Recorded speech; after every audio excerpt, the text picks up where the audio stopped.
How's it going, everyone? I'm Adam Mangiavani. I'm back today with another author interview. I'm here with Linnea Tanner, our 2018 Book of the Month author for September. She's the author of the Curse of Clansmen and Kings series. She's also the author of Apollo's Raven. If this isn't an interview you normally listen to, I promise, listen and you will learn so much. Linnea is such a talented writer. She writes so efficiently, and I'm really excited. So let's jump right into this interview. How's it going, everyone? I'm Adam Mangiavani, and today I am here with Linnea Tanner, author of the Curse of the Clansmen and Kings series, and our Book of the Month author of Apollo's Raven for the month of September 2018. Linnea, thank you so much for joining me. I really appreciate it.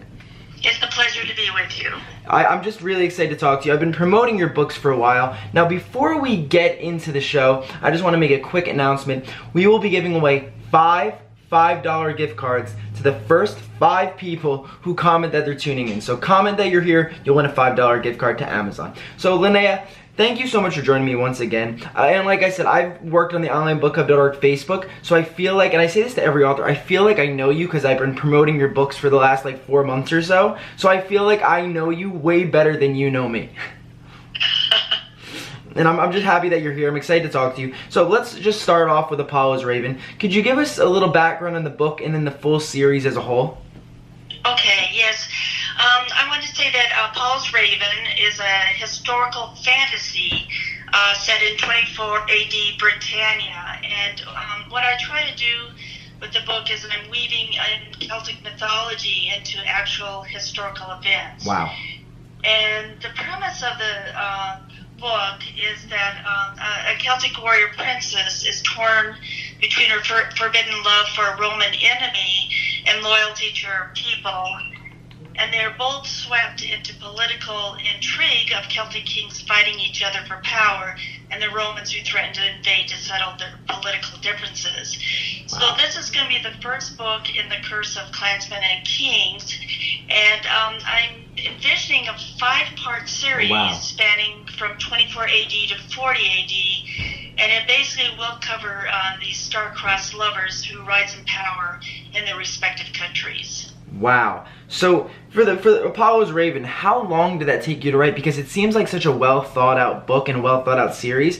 Did it take you a while to come up with this, or did you just kind of get started and just flow? Well, I started writing on it extensively in 2010, okay. And I actually was able to get through many of the plot lines. But as I started writing the book, I realized I needed to go earlier in the series just to really explain the political intrigue, because I couldn't do it in backstory. So, so I've been writing on the series since 2010, and it's taken some twists and turns into earlier times, which I had not expected. But I think sometimes that's where your unexpected surprises come from. Yeah, and when you're writing such a 5-part series, right? I'm assuming that it'd be impossible to plan everything out before you begin. So when you're writing a book like this, do you know the conclusion when you start writing, or do you go with the flow and kind of see where it takes you? Well, I have an overall plot line, but I have to admit that if I go into an area that I had not expected, I just go with it. That's awesome. Sometimes it's, I don't know what to say, it's just something you want to explore further, and sometimes some of the twists come from this. So it's kind of a combination of both. There's basic plot line there, but I do go with the flow of the story that takes me somewhere else. That's cool, because like when you're reading, like for me as a reader who's not a writer, when I'm reading something, of course I don't know what's gonna happen, right? So I'm going into this and I'm going with the flow. So it's kind of cool to think that there's a lot of authors out there who start this book, right, and then they also go with the flow and kind of see where it takes them. So I don't know, it's just so fascinating to learn that, because it'd probably be impossible to plan a book out fully before you begin, especially a complex book that kind of has a lot of twists and turns. It would be a difficult to process to say, okay, like we're gonna start and then we're gonna end up here. But I feel like it's better that it kind of takes you all around and takes you along this process. That just really interests me. Well, thank you. No problem at all. So you can't come out with both books both books so far in the series within 2 months of each other. How long did it take to write those first books? I know you started in 2010. Did it take from 2010 until recently to write those 2 books, or are you also writing the 3rd, 4th, and the 5th? Okay, yeah. So I did actually release the Apollo's Raven in April of 2017, but I did relaunch it in August of 2018 under a new book cover and a series title. And then Dagger's, the second book, Dagger's Destiny, was released at the end of September. So I estimate it's taken me about 1.5 years to write each book. Oh, wow. But I've half drafted a lot of the series already, and so anyway, I'm hoping I can get the 3rd book out sooner. But I've been seeing it on an average when I concentrate on a book, it does take me about 1.5 years. But that's going through critiques. Editing, I go through different stages of editing, of course, and then actually the final formatting. So it takes me about 1.5 years for each book. I feel like that's a pretty good timeline, to be honest. Like, especially with a book that's not just straightforward. Like, there's a lot that's going on. I'm impressed with 1.5 years. I was honestly expecting you to say it took like 3-4 years each. So I feel like you're making pretty good time, and I think that's a testament to you as a writer. Now, obviously, you're really deep in this writing process where you're going through this 5-book series. But let's go back to kind of where it all started. What kind of books did you read growing up, if you did read when you were growing up? Okay. No, I loved reading growing up. I loved mythology. My mother had all these books on mythology, Greek, Roman, and Norse. And I read the original Grimm's fairy tales. The dark ones. Wow. The ones that didn't have happy ever after. Yeah. But by middle school, I actually loved reading historical fiction, and one of them was like the Egyptian, and then I liked the classics, the Hunchback of Notre Dame and Ben-Hur. So I've always loved the historical fiction and the mythology. Yeah, I actually saw that on Amazon, and according to Amazon, your biography on there, it says you love researching medieval history, mythology, archaeology to support your writings. So how do you research these different topics? Do you just go on the computer and kind of search all day? Do you go to a library and take out different books? Or is it a little bit of a mixture of both?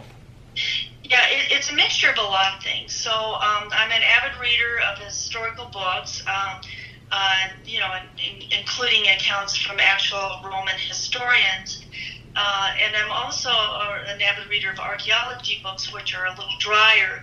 But I think they actually, the problem with historical accounts is they're a lot of times biased. And I think archaeological science helps reinforce maybe what you read, or maybe give a different theory as to what has happened. The other thing is I do like to do the mythology, because you get a better idea of maybe the culture of the peoples, especially the Celts, because they didn't leave a lot of historical accounts. And it basically was written by the ancient Greeks and Romans, and also the monks who actually inscribed some of these stories. And then I've also extensively traveled to Britain and France and visited a lot of these archaeological sites. Wow, I feel like since this is a topic that I'm not too familiar with, just by talking to you, I'm gaining so much knowledge on topics that I otherwise wouldn't have gained knowledge on. So first of all, I just want to say I appreciate that. And I just feel like you have so much knowledge, and you have so much knowledge on these different topics, that this whole book series, I feel like just by reading that, you'd probably gain so much on these different topics. So now I obviously know that the books you're writing right now are fiction, but they're based off of a lot of non-fictional research. Do you think that there's any strict non-fiction books in the future on any of these subjects for you?